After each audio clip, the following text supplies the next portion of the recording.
This Bermuda Cahow segment for Discovery Channel Canada has been brought to you exclusively by HSBC Bermuda. Meet this cute little fuzzball. His name is Summers. This is an exclusive glimpse of the first Cahow Chick born in 400 years on a remote island in Bermuda. Jeremy Medeiros is literally a proud surrogate parent. It's probably the biggest single success we've had since the rediscovery of the species. It's the first time they've gone forward rather than back since man's arrival in Bermuda 400 years ago. This is Nonsuch Island, the only place in the world where cahows can nest. Nearly 1 million of them flourished at one time, but they were all decimated after the island was discovered by man. And it was the introduction of mammal predators coupled with hunting by the early settlers that reduced its population. Literally by the 1620s it was thought to be extinct. In 1935, a ray of hope. A fledgling was found in the eastern tip of Bermuda, followed by the discovery of 18 nesting pairs. That's when ornithologist Dr. David Wingate embarked on a rescue mission. His first act, to make these last birds on Earth a safe home. He invented these artificial burrows with an exclusive entrance. I could stand on the level top of the island and use a mattock, which is a rock hoe, and dig a trench and then a slightly larger pit at the end, and then roof it all over with concrete and for convenience have a removable lid over the nest chambers. A special door carved out of weatherproof wood is placed at the entrance to stave off predators and allow only the cahows to squeeze through.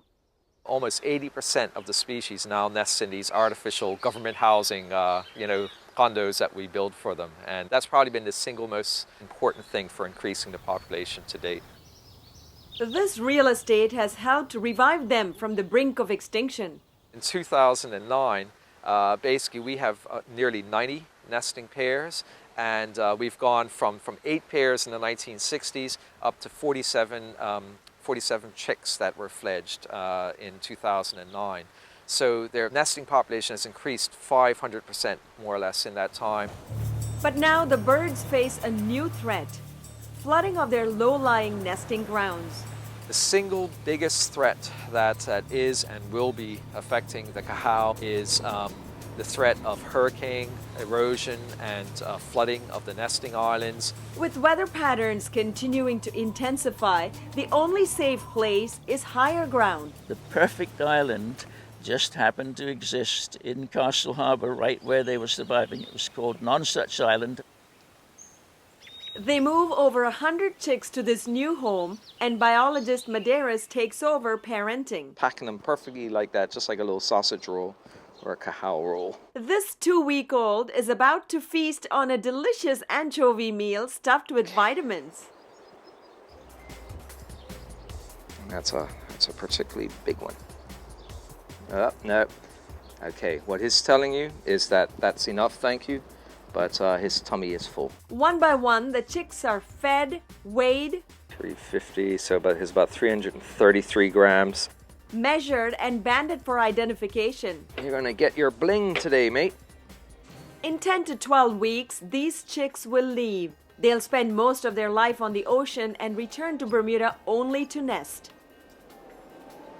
To make sure that they make it back to their Nonsuch safe haven and not these treacherous rocks, the team has set up a sound system to lure them back. You play tape recordings of the birds' aerial courtship calls, which you can get on the island with a parabolic reflector and a recorder. And you play these through ghetto blasters, through amplifiers in the site. They're like teenagers, and teenagers, what do? They look for the action, So what we've done in effect is we've turned Nonsuch Island into the biggest Cahow nightclub in town. It's a nightclub that's having mating success, but soon the party will end and the cahows will fly back to the open ocean.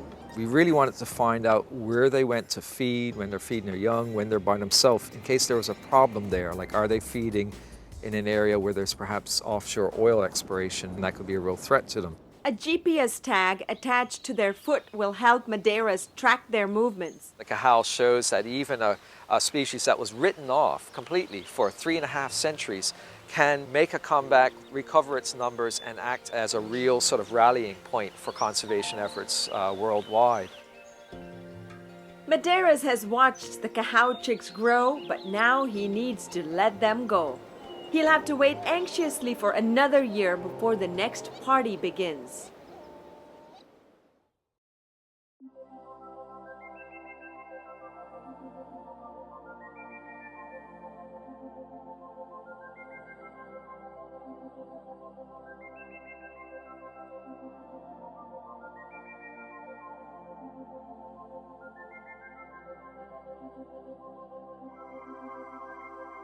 This Bermuda Cahow segment for Discovery Channel Canada has been brought to you exclusively by HSBC Bermuda.